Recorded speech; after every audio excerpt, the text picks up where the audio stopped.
Assalamu alaikum warahmatullahi wabarakatuh.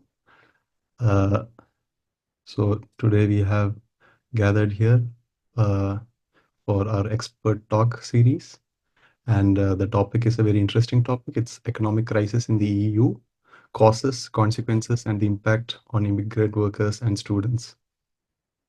Let me take this opportunity to introduce our expert guest today, Dr. Professor Irfan Ali KC. Uh, He's an assistant professor of economics at Dr. B.R. Ambedkar School of Economics, University, Bangalore. Uh, he completed his PhD in the University of Hyderabad in 2024. He did his PhD in economics. He is an alumni of IIT Bombay, doing his MPhil in planning and development. He also did a master's degree in Jamia Millia Islamia in economics. Inshallah, it's a very interesting topic, especially considering the global scenario with the Trump tariffs, and on the other hand, the rise of right-wing politics in the EU. Inshallah, we can gather a lot from our discussion today. So let me hand it over to Irfan sir. Assalamu alaikum warahmatullah. Hope my screen is visible. I am trying to share my screen. Yes, alaykum assalam. It is visible. Yes. Okay, great. So,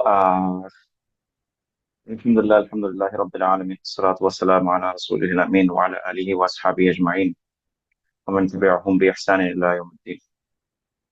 Amma ba'd. So, assalamu alaikum everyone. This presentation is titled as Economic Crisis in the EU. Causes, consequences, and impact on immigrant workers and students. First of all, I would like to take this opportunity to thank Velicham for inviting me for this lecture. So, to start with, understanding an economy and how it functions is usually very deceptive in the sense that we don't usually realize or we don't usually understand how the economy functions because it acts like a sleeping baby when there is no chaos most of the times. And when there is a chaos, that is when the sleeping baby wakes up and it wanks about what all cries and who's it can do. So that is exactly where every economy stands up and arise asking about the questions of what the economy is happening, what is happening in the economy, how the economy is functioning, and what the economy is lacking, etc., etc. So that is exactly where the crisis economics functions as an indicator towards how the economy is about measuring how the economy is functioning for that matter. Now, to start with, it will obviously let us know about the systemic advantages of the economy as well as the systemic failures of the economy. This is where exactly where one of the reports that was recently presented by Mario Draghi, who was the former president of the EU ECB and a former prime minister for the country Italy. Now, he has some of the guidelines regarding what EU is lacking and what is to be done with regarding to the EU, especially in the cases of crisis like what EU is facing as of now. Uh, as an intro again, this session is trying to look into the crisis that EU is in, and it largely focused on how the Europe might act in the future based on what they have been struggling with. Uh, Even though the title mentions a lot about immigrant workers and students, I would like the students and and others to take insights from how the economy might be growing in the next future to think about and reflect upon how uh, how the structure of the economy might be changing, and think accordingly. Moving to the hot news in the Europe, Frederick Mars was selected as the Germany chancellor to Germany after the second round, after the first round of chaos and the second round, he was selected for that one. And this is one of his quotes in earlier this year. He said that I am very much worried about the European Union is heading for another financial crisis because governments have taken too much of debt, and this must be understood in the context of the Greek subprime mortgage the Greek sovereign debt crisis, where the Europe has had gone mad regarding that situation earlier in 2012 and things.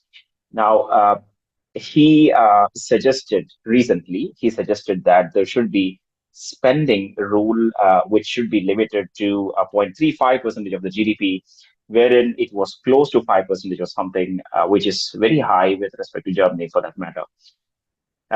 Regarding this person, he is a pro-American, but a critic of Trump, and he is much more advocating of liberalism, and he also thinks that NATO should be supported, or he wants to replace NATO by increasing the defense funds for that. If we look at that one, so this is where exactly the striking point was when his first visit was to France, and he said that it will be a new Franco-German push for the Europe. And to quote him, he want to help. This meeting was supposed to be helping Europe to become more secure, competitive, and unified, so that it can overcome enormous security and economic challenges. So, if you are thinking of an economic crisis, it is very much interlinked with the security crisis. Might be a security crisis that they are going to face in the upcoming future. And that is visible in his other commenters, other press releases and comments with regarding to the economy, with regarding to increasing defense spending uh, and collectively joining as an army for the Europe and things. So this is exactly where Trump was also quoting, saying that Europe has asked me that whether I will be protecting them if they don't pay, and he said that I will not pay, I will not protect you. Rather, I will ask others to retaliate or whatever. So that is the kind of context that they are actually facing. It is not only the trade war or a tariff war for that matter. It is much more than what it is in Owen. If we can think of a scenario, a tough tie between the US and the Europe and the European Union in general.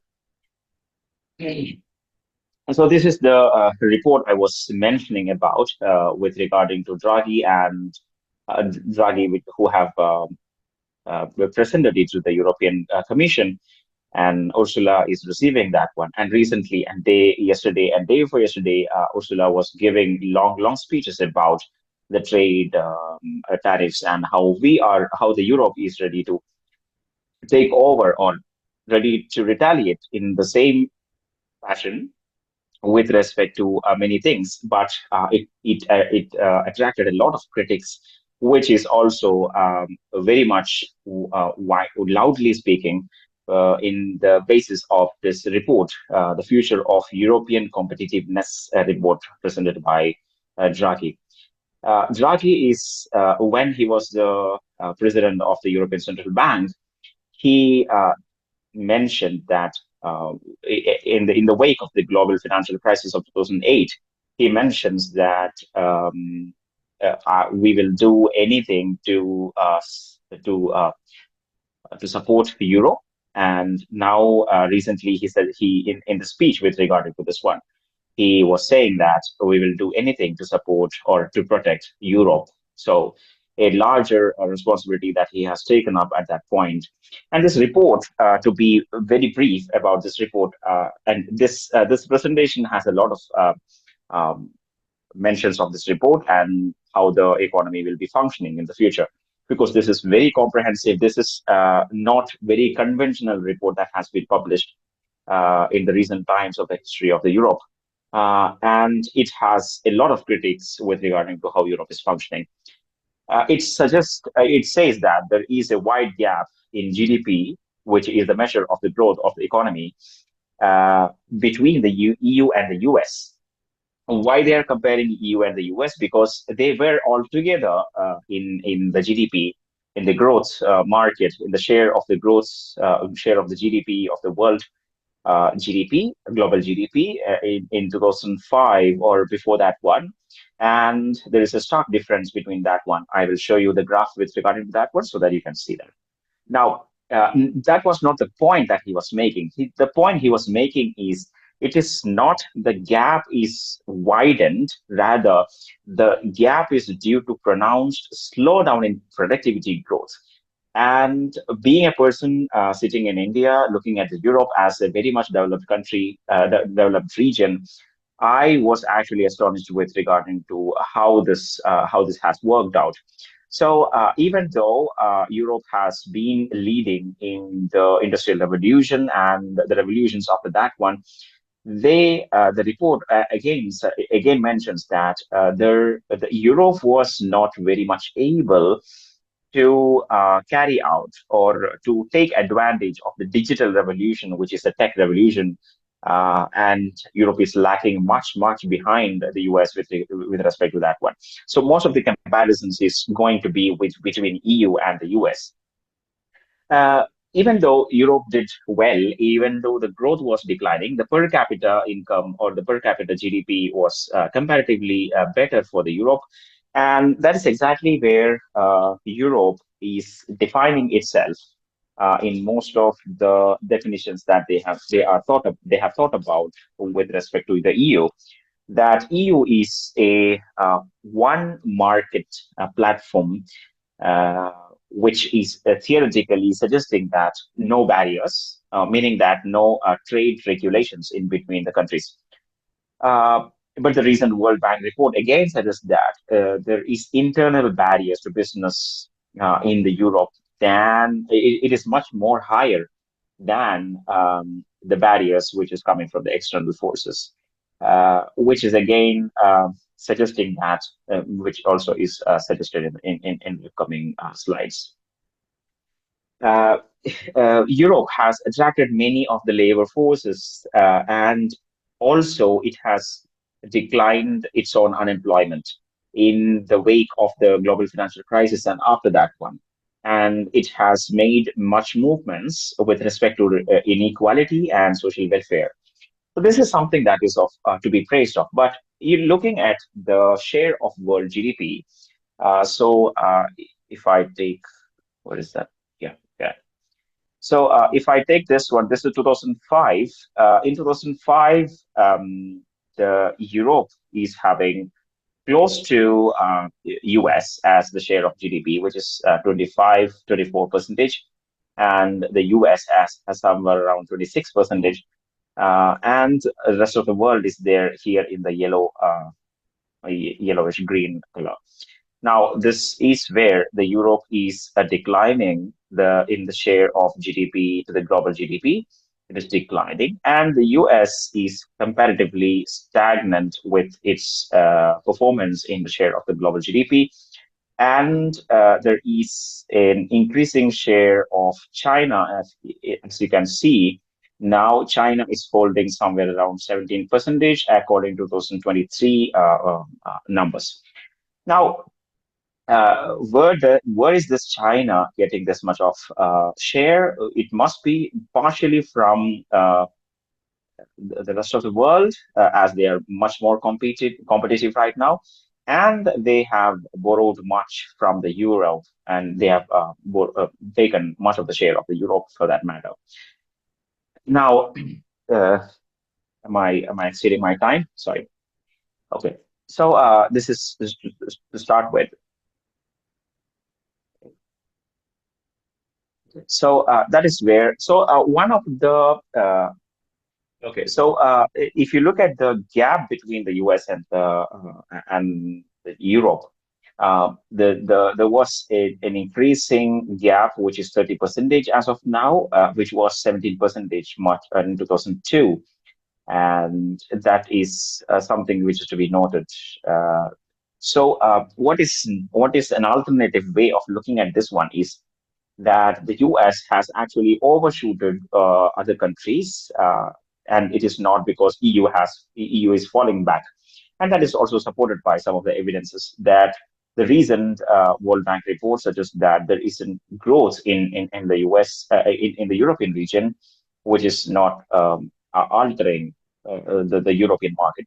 Sorry, which is not comparable to the US market. Uh, so as I mentioned, there is higher per capita GDP in the US, in the Europe compared to the US.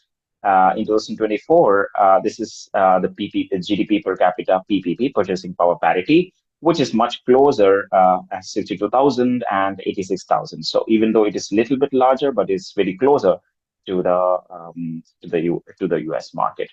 Now, EU has always benefited from the favorable global environment and the safety net from the friend, the US, for a long period of time.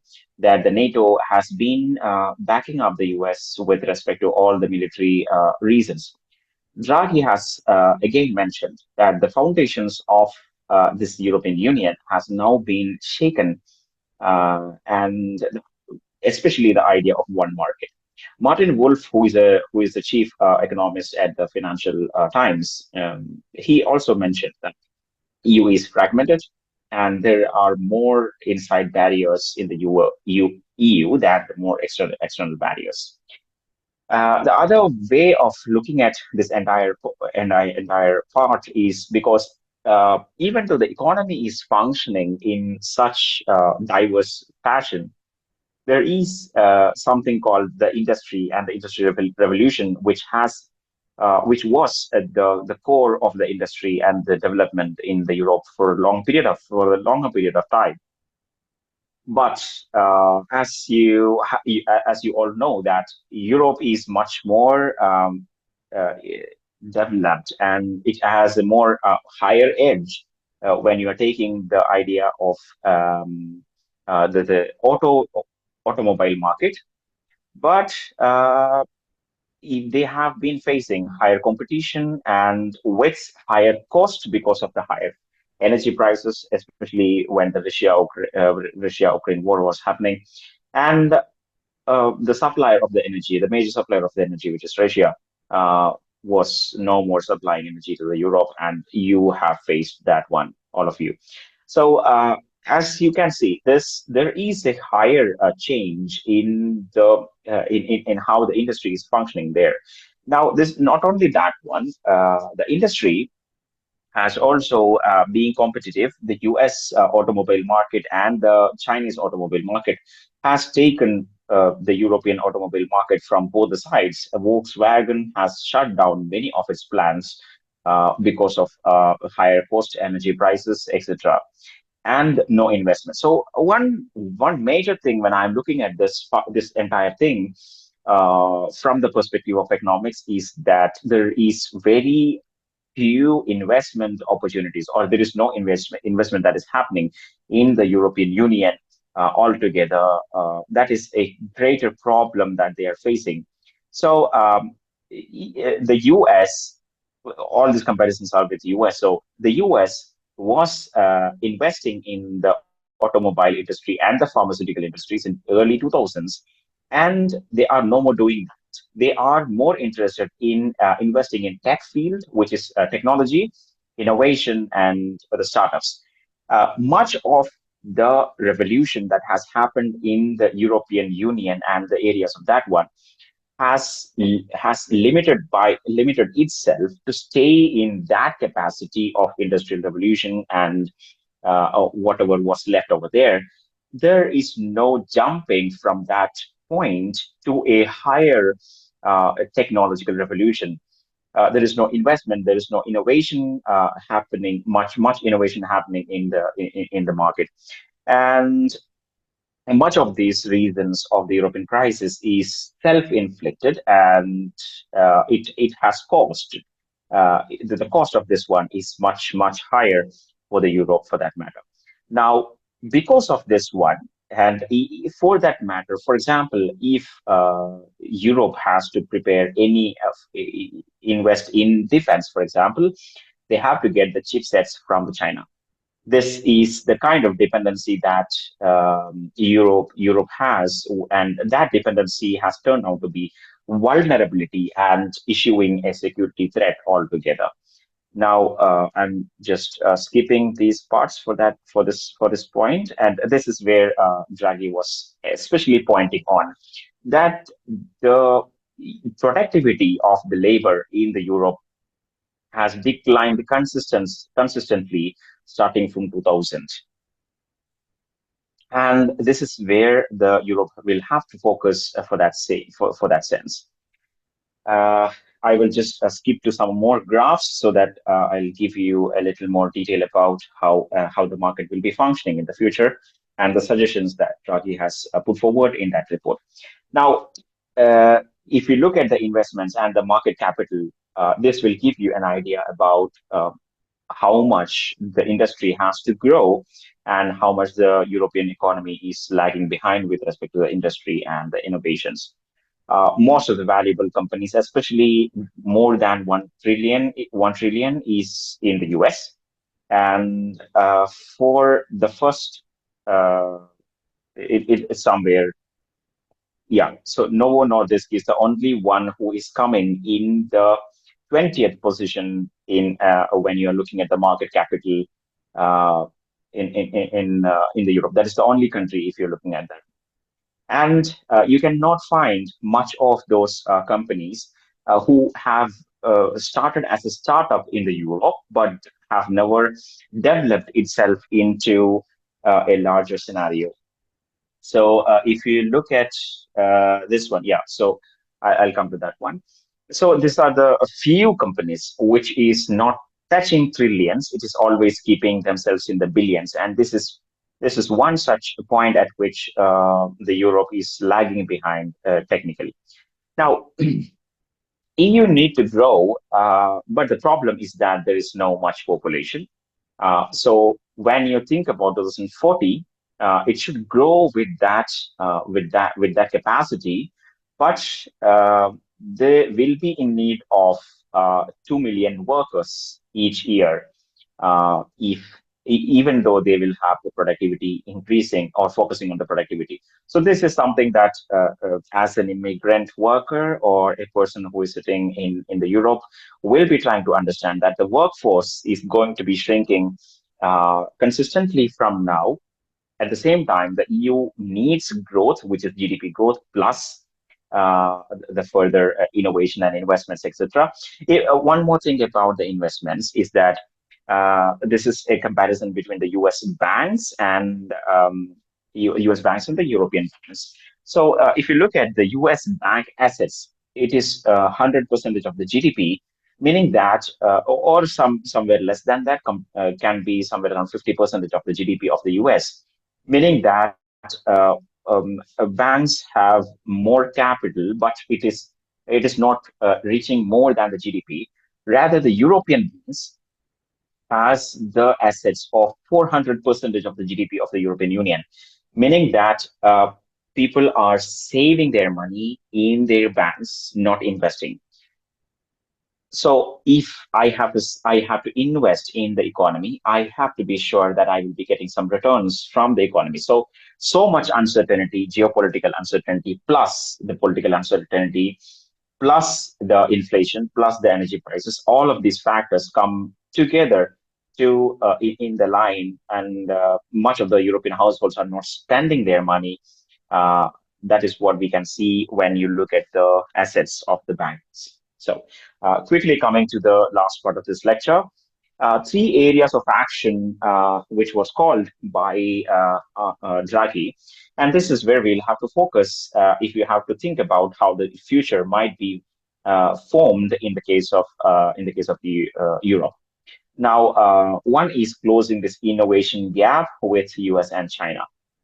So there will be more research and innovation investments, and Draghi calls for a very, very high amount of investment for this matter. But I'm not sure whether it is going to work out. But there will be a focus on this one. So this was something I was mentioning, that the R&I spending in the the EU is currently in auto. So currently focusing on automobiles and spending a lot of innovation and research in that one is not that much of worth. Rather, they have to focus on tech, which is going to be the next, which is the continuing phase of the revolution.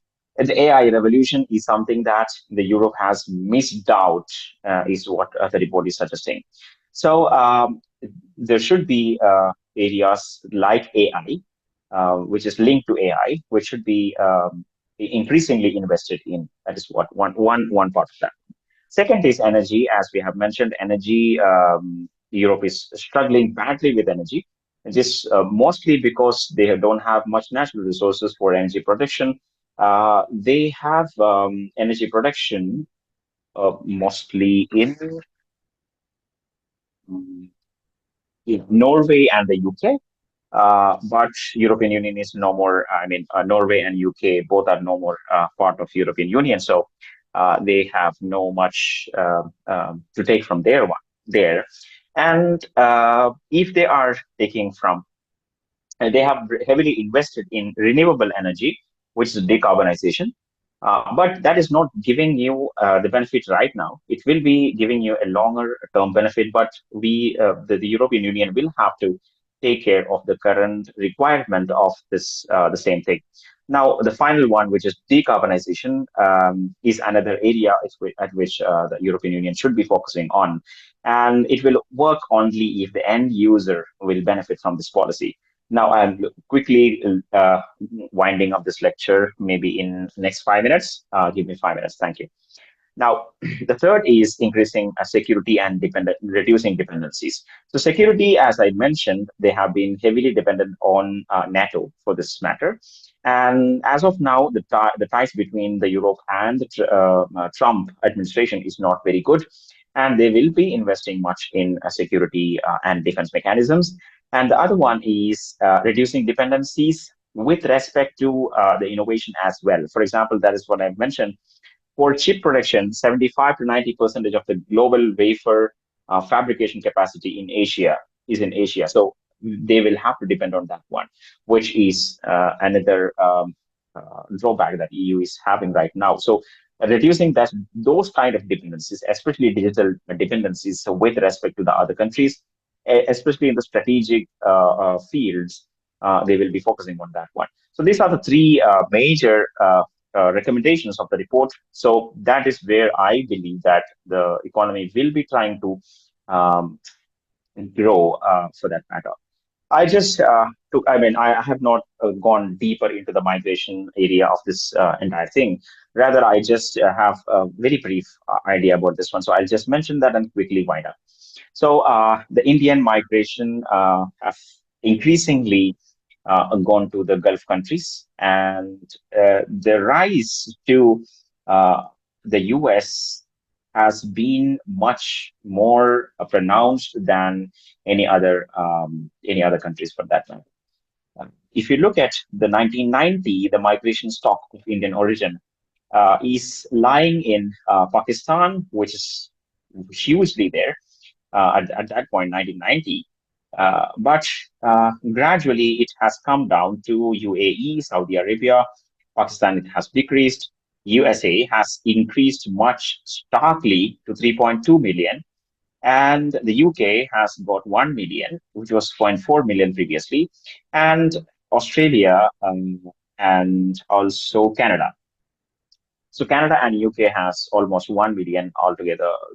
Both of them share that one. So these are some kind of the migration pattern that India is right now having.